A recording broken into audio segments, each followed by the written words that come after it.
joined this morning by Chef Tom Douglas. Hi, Tom. Hey, how are you? We're very good. Well, first of all, as a three-time James Beard Award winner, is that award your proudest career accomplishment? You know what I like most? My kid still thinks I'm okay. That's my proudest career accomplishment. But no, it's really an honor, and I think the last one that we got for Restaurateur Across America was probably the highest honor of that type that I've ever received. Well, what made you want to become a chef in the first place? You know, it's a funny old story, but as a kid in high school, I went to St. Mark's High School in Delaware, and I was trying to get a girlfriend, and so I looked at all the classes I could take, and all the girls were in home ec. So I went to home ec. I was the only guy and 27 girls, and it was a-okay. And I kind of fell in love with the industry. It just after that I got out and did a little work at the Hotel DuPont in Wilmington, Delaware, and at 18 decided that I wanted to see the world, and I drove around the country and ran out of money in Seattle. Well, you're quite successful now, for sure, as a chef with 13 full-service restaurants, an event space, a cooking school, a weekly radio show. I mean, how do you manage to get things done? Are there any productivity systems or calendars that you can recommend to us? I don't really work that way. I have 1,000 coworkers, and we all kind of work together to get everything done. So I would say if you can afford to hire 1,000 people to make sure your business is taken care of, go for it.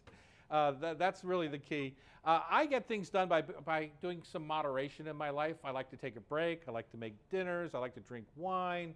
I like to do all the things that make my life rich and successful outside of the business of being successful.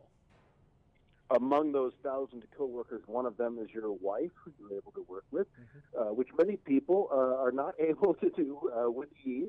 Are there any pointers on how you make that work?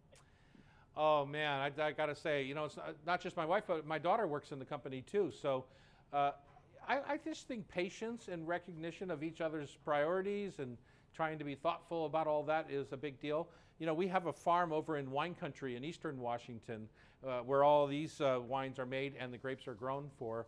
And it's simply an easy way to kind of stay in touch. When she goes out to the farm, she's the farmer-in-chief out there, and it's a grounding thing for us as a family to have that farm and to be able to kind of coexist with that and the restaurants, the craziness of the restaurants. What do the next few months look like for you? Do you have any upcoming projects you can talk about?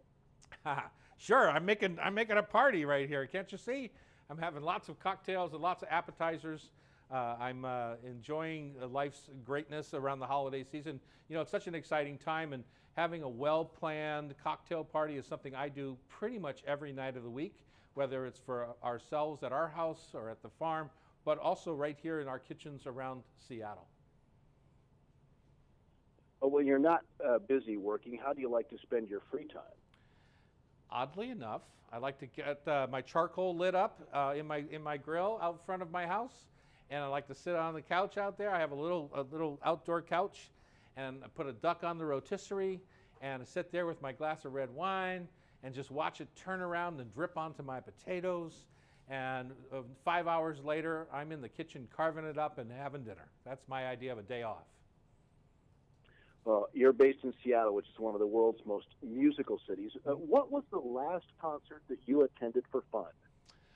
Well, there's a lovely singer here in town that I'm just totally enamored with. Her name is Brandy Carlisle. She's a local. She's actually done a class here at the Hot Stove Society.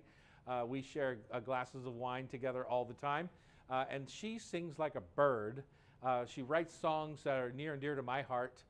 And that's this concert that I went to, or the most recent concert that I went to, probably the last 5 concerts that I went to. And as we leave you, Tom, do you have any last words for the kids? For the kids, I would say, you can see all this food in front of me. There's not one thing that your kids or your neighbor kids, whoever's coming to dinner, can't be taught how to do. Include them in the process. Include them in handing down the traditions of these holidays. Enjoy their mistakes and their successes. And when they're 30, 40, 50 years old, they are going to so remember this time with their dad and their mom, and they're going to be cooking the same food that you cooked, but 50 years later. And that, to me, is a gift that you can give to your children day in and day out. Chef Tom Douglas, where can we learn more about you? Go to tomdouglas.com. Find all these recipes that I prepared. Go to stmichelle.com to look up the wines that we're serving. It's really a great thing to do, is to match the wine and the food together and have a party for everyone. Chef Tom Douglas, thank you so much for being with us. Absolutely.